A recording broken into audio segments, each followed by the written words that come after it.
So the year's 2017, and you've just gone down to your local overpriced game store to see an absolute abundance of quality games on the shelves, like Zelda, Breath of the Wild, Wolfenstein 2, Super Mario Odyssey, Cuphead, For Honor, Ghost Recon Wildlands, Hollow Knight, Star Wars Battlefront 2. Wait, hang on. Let's ignore that one. So, it's no surprise that you might have missed possibly one of the greatest games in history. Yep, I said it. Horizon Zero Dawn, a game about killing giant robots with sticks and stuff. Look, in all seriousness, Horizon Zero Dawn is possibly one of my greatest solo gaming experiences. Yep, so that's all. You don't need to watch the rest of the video to get my opinion about it. But, and I mean a big but. I know what that is. Oh, Sandy Plankin saw one. He said it was called a butt. Wow, that's a pretty big butt. Here's why it is possibly one of the greatest games that you never played. And if you have played it, time to go down memory lane. Let's kick this off with the main character. The story sees you playing as a female protagonist, Aloy. Now the reason I mention this is that the game does a female protagonist right. It doesn't feel forced. It's not like Marvel where they shove the same old female protagonist down your throat. Horizon Zero Dawn does a really good job at creating a character motivation and personality for Aloy. The player gets to experience her past, experience her interactions, which means that we can understand Aloy's motivations, her reasonings. We can understand why she is so sassy. It's Brittany, bitch. And we can understand why she is also so compassionate and caring. The story.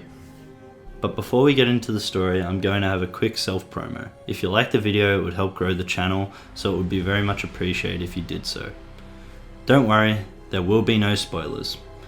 That said, it's the story that sets the game well above other open world third-person role-playing games alike, which is actually saying something, seeing as though there are about 1 million games in the genre now, like Assassin's Creed, Witcher, Fallout, Mass Effect, Dark Souls. You get the point. The list is endless, and to be able to stand above most of these garbage ass games, it has to be something great. Oh boy, does this game do something great. The game shoves you in a post-apocalyptic world where machines thrive the land. You play as Aloy, a hunter who wishes to protect the people from the corrupted machines and uncover the mystery of the ancient civilization that lived before them. It doesn't sound like much, but there is a lot more to it, like Invincible Goose. I mean, who doesn't like Invincible Goose? You get to explore the vast open world with so many beautiful and jaw-dropping areas. I mean, look at this shit. It's just amazing how a game could look this beautiful on a console locked at 60 FPS. The world has a decent variety of environments, from desert dunes to snowy mountains to grassy plains to deep jungles. Nothing feels like it doesn't belong. Each of these areas blends so well together that you don't even realize it when playing. But there is more to the world design than just the biomes that make it up. What fills the environment is ruins of the past civilization, vibrant cities and towns, random bandit and NPC encounters. Everything makes the world feel alive. You're often running into bandits out exploring or finding a traveler who needs help fighting off a metal beast. You feel obligated to involve yourself. Unlike in other games where you can get constantly harassed, the game manages to balance these encounters so they don't become annoying, yet they aren't super rare either. Going slightly off topic from the world design, the game also does your standard climbing tall buildings or objects and looking around at the surrounding area to unlock it on the map.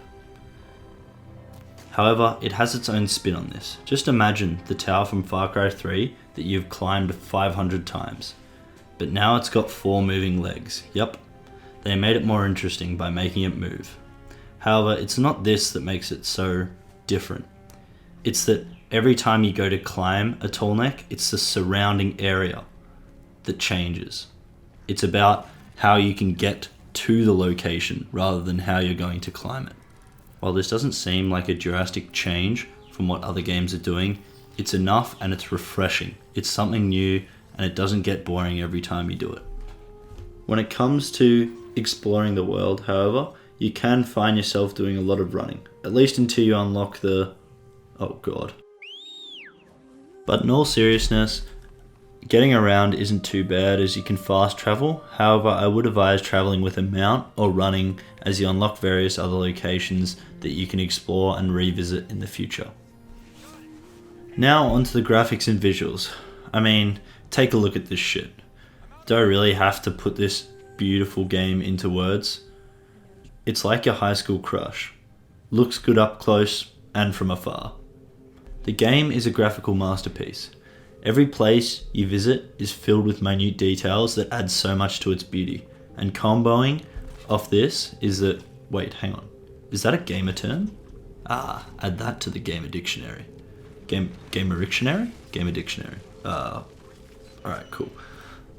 Look, there are so many cool and unique styles to the different clans in the game, from the Karja's shiny armor to the Banuk woolen metal.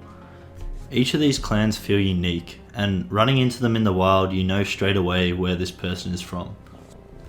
This is a minor detail, but it makes you feel like you're not the only one far from their homeland on an adventure.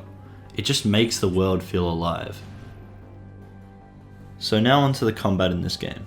The combat is diverse. There are a large variety of machines you must take down, as well as a large variety of tools to take them down with. Having trouble landing on a robotic machine bird, try a rope cast to tie it to the ground. There are a variety of weapons used for a variety of approaches to every encounter. You can just go guns blazing and hope for the best, or you can strategically place traps and tripwires around and lure the machines in. The variety of combat and machines you encounter means that you're constantly swapping between your equipment to use the best suited tools and equipment for every encounter, which overall makes the combat feel refreshing and interesting. Adding to this, you obviously have the bandits and bandit camps, that you more often than not are forced to use a stealthy approach to. This is one minor issue I have. While you can go to these bandit camps without using stealth, it's more often than not results in your death or a massive waste of resources. Overall, the combat is fun and interesting. It doesn't do anything to revolutionize combat, however it does introduce a small unique mechanic such as being able to knock off armor pieces off the giant machines that you encounter. Quests. The questing is honestly one of the things that lets this game down. While the side quests themselves are detailed and written better than some actual game stories, they all use the same mechanics. And while at the start it's fun to track and investigate locations, it does get a little dull and boring after you've done your 100th side quest. But apart from this, the characters are believable and the stories suit the world they belong in, and overall add more to the game. So it seems that this is a positive more than a negative. However, I will say it is a pretty annoying and boring thing to have to do these side quests back to back. There isn't much else to say really. So for your favourite part of the video, my opinion. Except, I kinda did this at the start. You already know how I feel about this game. It's honestly phenomenal, and worthwhile pick up for anyone who has a PS4. Honestly, don't just watch a YouTube playthrough, because you miss so much. You won't get to experience the story through your own experience. Wait, hang on, that makes no sense. Look, play the goddamn game if you have a PS4, and if you don't, go buy one. Honestly, this game and some other PS4 exclusives make it so worthwhile. If you like the video, please let me know by liking the video and give me some feedback if you can.